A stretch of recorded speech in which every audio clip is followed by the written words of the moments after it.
चीनी कर्ज के जाल में उलझा मालदीव। विकास के नाम पर अरबों का कर्ज। पाकिस्तान श्रीलंका जैसा होगा अंजाम। पहले पट्टा, अब 17 द्वीपों पर ड्रैगन का कब्जा।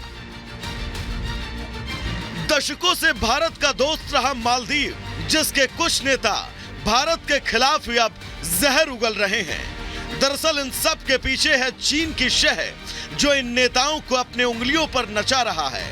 चीन न केवल मालदीव को पैसे दे रहा है, बल्कि उसके भारत विरोधी नेताओं को मैनेज भी कर रहा है। चीन का सिर्फ और सिर्फ एक ही उद्देश्य है, मालदीव को अपने कर्ज के जाल में फंसाना और उसकी जमीन पर कब्जा जमाना।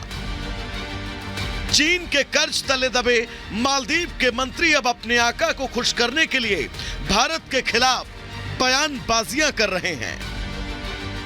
जानकारी के मुताबिक मालदीव को चीन ने अरबों का कर्ज दे रखा है। मालदीव के विकास के नाम पर दिए गए इस कर्ज ने मालदीव की पूरी व्यवस्था को ही जकड़ रखा है। चीन ने पहले तो पैसे दिए, फिर अपनी ही कंपनी को ठेका दिलवाया। जानकारों का कहना है कि इस दौरान चीन ने ऐसी शर्तें रखी हैं, जिसके अनुसार मालदीव इन पैसों को चुकाने में डिफॉल्टर साबित हो सकता है। आपको बताते हैं कि मालदीव किस तरह से चीन के कर्ज के जाल में फंसा हुआ है। चीन ने पर्यटन विकास के लिए $400 मिलियन दिए, जबकि 11,000 अपार्टमेंट बनाने के लिए $600 मिलियन का कर्ज, बिजली ग्रिड बनाने के लिए $200 मिलियन दिए, जबकि माले में इंटरनेशनल एयरपोर्ट के विकास के लिए $500 मिलियन की मदद दी। वहीं कई द्वीपों को जोड़ने के लिए फ्रेंडशिप ब्रिज के लिए $300 मिलियन का कर्ज। भारतीयों ने मालदीव की अपनी टिकट कैंसिल करा दी, होटल बुकिंग कैंसिल करा दी और बहुत सारा अनरिफंडेबल था। फिर भी उन्होंने भारत के प्रधानमंत्री की बात सुनी और भारत में टूरिज्म में जाना पसंद किया। भारत का आज इन्फ्लुएंस क्या है? पाकिस्तान को भारत के प्रधानमंत्री में उनकी अर्थव्यवस्था को बर्बाद कर दिया, घुटनों पे लाके रख दिया। मालदीव के अगर किसी मंत्री ने प्रधानमंत्री जी के खिलाफ एक बयान दिया तो वहां की सरकार ने तीन मंत्रियों को सस्पेंड करने का काम किया। सिर्फ इतना ही नहीं, ड्रैगन ने मालदीव की जमीन को निगलना भी शुरू कर दिया है। दावा किया जा रहा है साल 2014 से इस मिशन में जुटे चीन को शुरुआती सफलता भी मिलना शुरू हो चुकी है।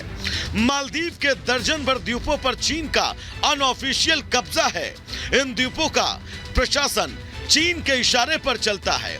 फिलहाल इन द्वीपों पर चीन कोई गतिविधि नहीं चला रहा, लेकिन अगर वो अपनी सेना या मिलिट्री फैसिलिटी बनाना चाहे तो उसे मालदीव नहीं रोक सकता।